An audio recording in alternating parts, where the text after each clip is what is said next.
Bonjour, Mickaël Ben Sabat, je suis cofondateur au sein du cabinet d'expertise comptable JMA. Bonjour à tous, Jérémy Abensour, je suis cofondateur de JMA Expertise, un cabinet dédié aux entrepreneurs. Aujourd'hui, on va vous parler d'un thème qui revient tout le temps, qui est le choix des cofondateurs.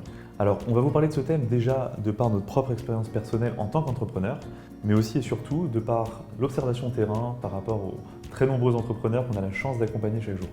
Donc on a identifié 4 éléments qui nous semblent importants et on va vous les présenter maintenant.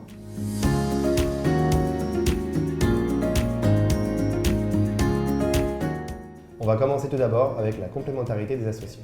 Avoir des profils complémentaires dans une entreprise, ça crée une certaine dynamique.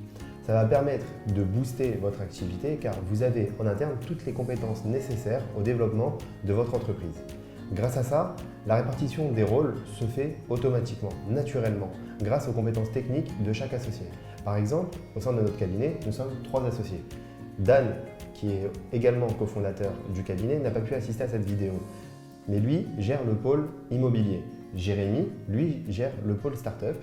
Et moi-même, je gère le pôle juridique et social. Tous les 3, nous sommes vraiment complémentaires. On se répartit les tâches vraiment, comme je l'ai dit, naturellement. Du coup, ça nous permet d'être beaucoup plus forts et d'aller beaucoup plus vite.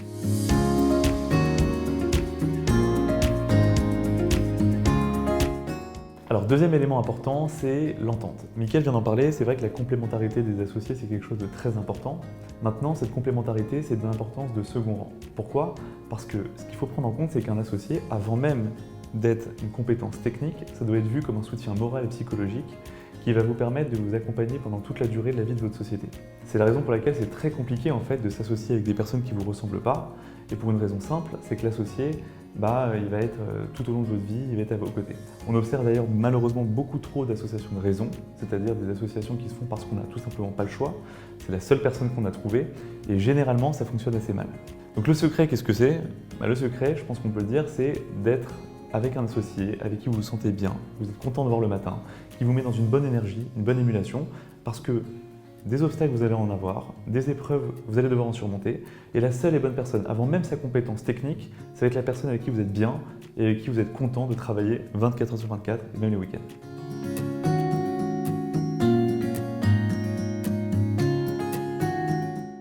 Un troisième critère, c'est l'association vue comme un moteur qui va lui-même permettre le mouvement. On l'a dit, on l'a vu avec Mickaël, la complémentarité c'est quelque chose de très important, mais c'est quelque chose qui fonctionne que si vous êtes en absolue confiance avec vos cofondateurs. Admettons que vous soyez dans le même cas que nous, 2 à 3 associés, mais que ça veut dire que vous devez mettre 2 à 3 fois plus de temps pour prendre des décisions, pour faire les choses, parce que vous ne faites pas confiance, alors malheureusement, ça aura de grandes chances de mal fonctionner. A l'inverse, vous êtes 2 à 3 associés comme nous, et ça veut dire que vous êtes 2 à 3 fois plus rapide pour exécuter ou pour prendre des décisions, alors ça fonctionnera. Pour vous donner un exemple un petit peu personnel, nous c'est vrai qu'on a mis en place Dext pour nos clients entreprises pour leur faire gagner du temps. Et il n'y a qu'une seule et unique personne au sein du cabinet qui a pris cette décision et personne ne l'a discutée, personne ne l'a remise en cause parce qu'on fait confiance à cette personne et que si elle fait une erreur, elle fait une erreur et si ça marche, ça marche. Enfin, un élément qui est très important à prendre en compte, c'est un petit peu la complémentarité des caractères toujours dans cette optique de mouvement. Admettons que vous soyez dans le même cas que nous, vous êtes associé avec une personne plutôt détente et cool comme Mickaël, qui est lui-même associé à quelqu'un plutôt d'anxieux ou plutôt stressé comme moi. Exactement.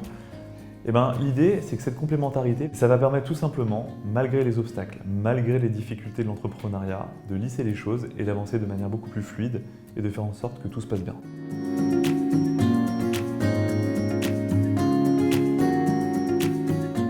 On va vous parler d'un dernier point qui est la rédaction d'un pacte d'associés. Même si vous respectez toutes les conditions qu'on vient d'énumérer, rien ne vous empêche d'avoir un conflit avec votre associé.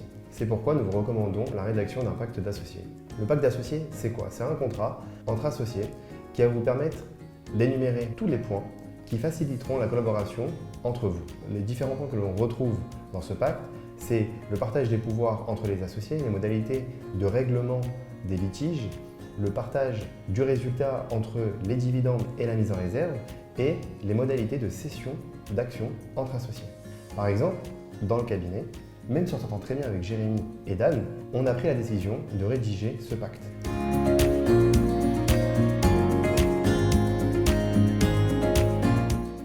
Donc pour conclure, qu'est-ce qu'on a vu ensemble ? On a vu ensemble les 4 éléments importants de l'association. Premier point, la complémentarité des associés.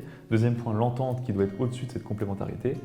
troisième point, c'est l'association vue comme un moteur qui va lui-même permettre le mouvement. Et enfin, quatrième élément pour sécuriser les choses malgré tout, c'est la rédaction d'un pacte d'actionnaires. Et surtout, toujours dans cette optique de croissance et de dynamisme, n'hésitez pas à vous doter des derniers outils digitaux comme Dext qui va permettre à votre société d'aller plus vite, d'être plus transparente et de permettre beaucoup plus de flexibilité entre les associés et les cofondateurs.